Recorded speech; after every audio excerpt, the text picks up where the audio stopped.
Bonjour à tous, je suis le professeur Mercé Jourdain, je suis médecin réanimateur et j'exerce dans le pôle de réanimation au CHU de Lille.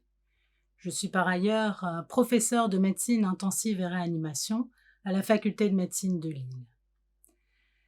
Alors je suis ravie de vous présenter aujourd'hui les facteurs de risque d'atteinte du Covid-19 et ces facteurs de risque de gravité du Covid-19.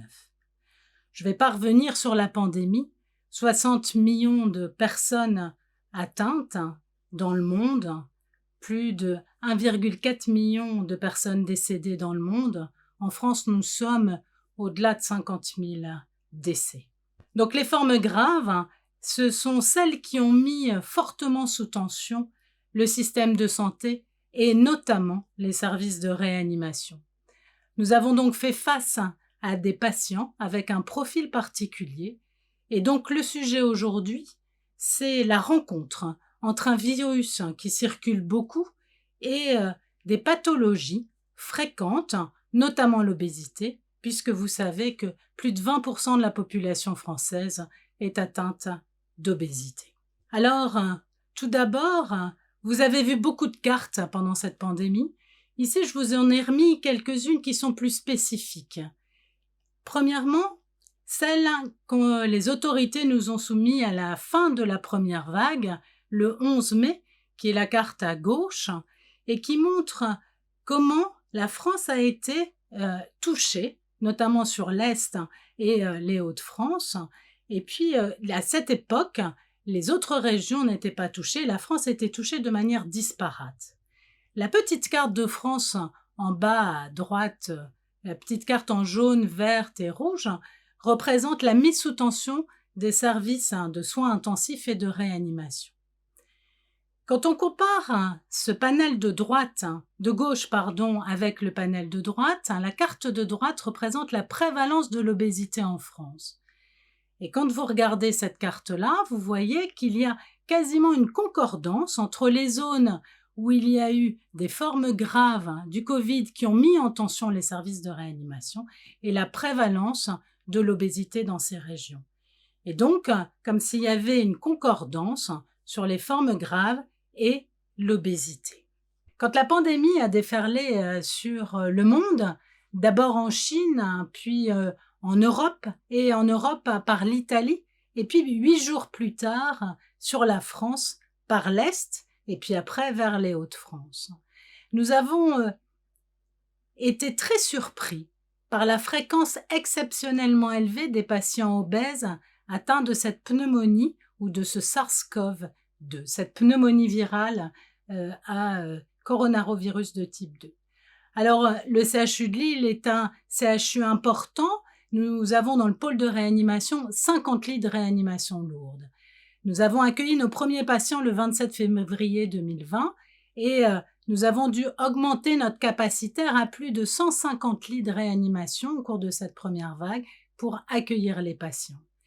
Et d'emblée, comme vous pouvez le constater sur le graphique, nous avons constaté que les patients qui présentaient une pneumonie à SARS-CoV-2 étaient significativement plus sévèrement obèses que les patients que nous accueillons pour ce type de pneumonie d'une autre étiologie. Et donc, on a comparé sur un groupe de 306 patients hospitalisés en 2019 et cette différence est significative, comme vous pouvez voir sur ce graphique.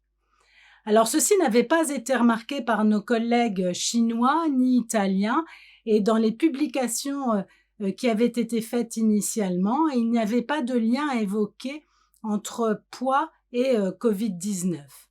Les liens qui étaient évoqués et les facteurs de risque qui étaient évoqués partout étaient l'âge et les personnes âgées, la forte prévalence masculine également, et puis le diabète, l'hypertension artérielle.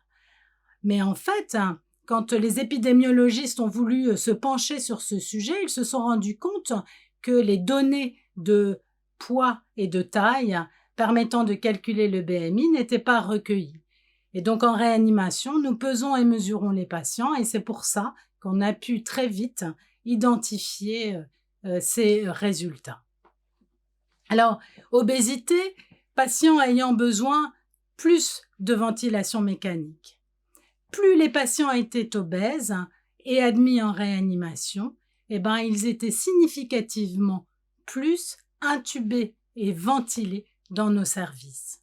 Alors c'est quelque chose qui se remarque et qu'on a remarqué parce que c'est des patients qui nécessitent des soins importants, cette pneumonie a une capacité à fibroser le poumon, à rendre les patients très hypoxémiques avec besoin de haut niveau d'oxygène.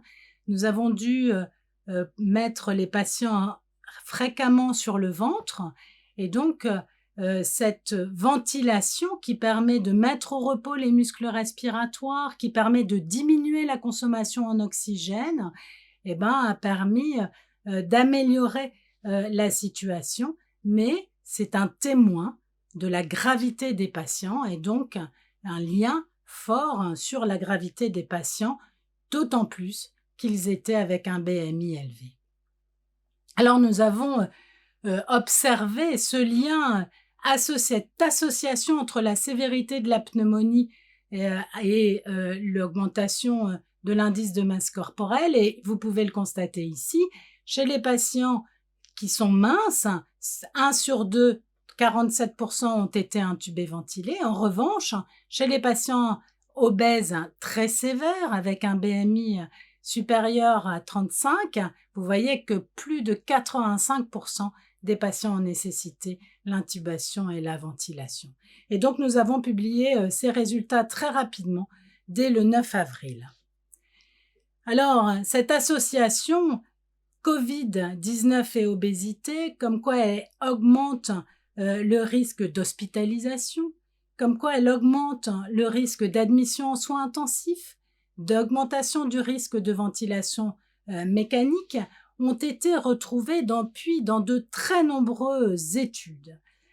Ces résultats et nos résultats ont été confirmés par beaucoup d'équipes dans le monde, en France, mais également de manière mono et multicentrique et de manière internationale. Il y a eu plus de 150 articles qui ont été publiés dans ce sens et qui ont toujours été dans le même sens. Obésité, aggravation, augmentation du risque. Ce qui est assez rare en médecine. Parfois, on a un sens, puis l'autre. Là, on a toujours été dans le même sens.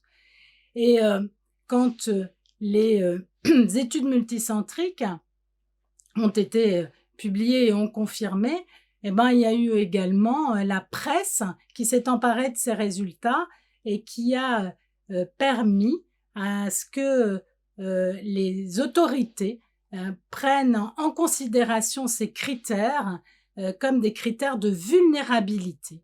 Et donc, les patients obèses sévères ont été reconnus par les autorités françaises comme étant un critère de vulnérabilité nécessitant une prise en charge spécifique et une protection de ces personnes. D'autre part, quand on a eu accès à ces cohortes avec des milliers de patients, on a identifié un lien significatif entre obésité sévère et mortalité. Et donc, ce lien sur la mortalité est retrouvé non pas du fait des complications de l'obésité sévère, mais surtout en tant que lien isolé, non pas sur le diabète, l'hypertension artérielle, mais l'obésité en tant que telle. Et donc, ça pose un nombre de questions importants sur les déterminants qui font que l'obésité est un facteur favorisant d'une forme grave de Covid-19.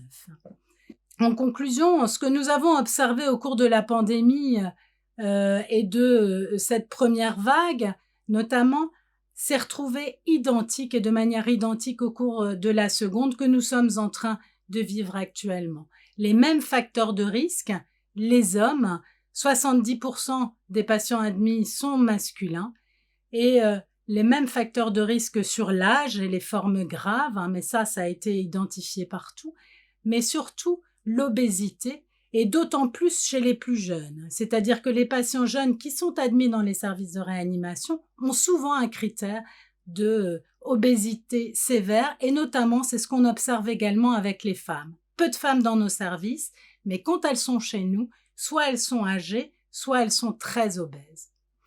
Donc, il est probable, nous ne savons pas ce qui va se passer et comment va se passer l'évolution de cette pandémie. Le vaccin va peut-être changer les choses et nous l'espérons. Mais par contre, il est probable que nous ayons à vivre encore un certain temps avec ce virus. Et il est donc aujourd'hui extrêmement important que ces populations vulnérables se protègent, mais également qu'elles soient prises en charge de manière nutritionnelle pour essayer de manière active également et de manière préventive pour ne pas rester dans cette zone de surrisque, avec le risque donc d'aller vers une forme sévère.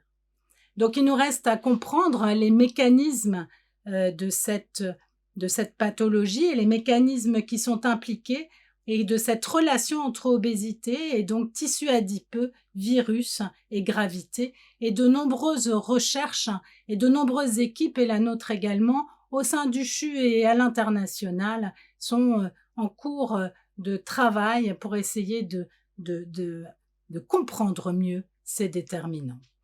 Alors, j'ai terminé, mais avant de terminer, je souhaite remercier toutes les équipes médicales, soignantes qui ont pris en charge ces patients, qui ont permis la publication de ces résultats, qui ont permis d'avancer sur ce sujet et qui permettront encore de continuer à avancer sur ce sujet. Et principalement également l'équipe du professeur Patou, avec qui nous avons travaillé de concert et avec qui nous continuons de travailler de concert pour avancer sur cette problématique de l'obésité et du Covid-19. Je vous remercie de votre attention.